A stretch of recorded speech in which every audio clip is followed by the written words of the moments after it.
Samsung a sorti plein de nouveaux produits et aujourd'hui je vais vous parler du Samsung Galaxy Z Flip 7. Donc c'est la suite du Galaxy Z Flip 6. Bien vu. Déjà on commence par le prix. Il commence à 1200 € pour 256 Go de stockage et 12 Go de RAM.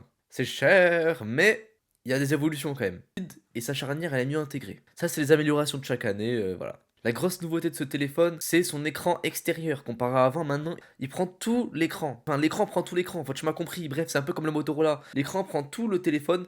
Et franchement, c'est très beau. C'est très très beau. Donc, il est plus fluide et il a une plus grosse utilisation de l'IA. Voilà, l'IA, on en parle toujours de l'IA.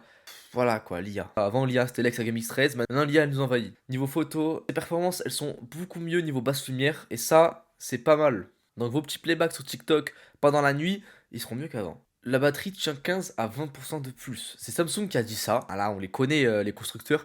Mais l'autonomie est améliorée. Après, est-ce que c'est vraiment 15 à 20%? On sait pas. On veut bien les croire. Mais bon, voilà, à chaque fois on se fait douiller. Donc maintenant, on prend ça avec des pincettes. Perso, les Z Flip, c'est pas trop mon truc. Dès que tu veux l'utiliser, faut l'ouvrir. Ça me gêne un peu. Et je me dis, en fait, imagine, t'as une main, pour l'utiliser, tu dois faire. Tu vois, c'est un peu compliqué. Aussi, le plus gros problème des Z Flip avant, c'est que quand tu l'ouvrais, frérot, le téléphone, il montait, frérot, il débordait sur la surface des réparations. Sauf qu'en fait, maintenant, quand tu l'ouvres, en fait, il fait plus téléphone normal.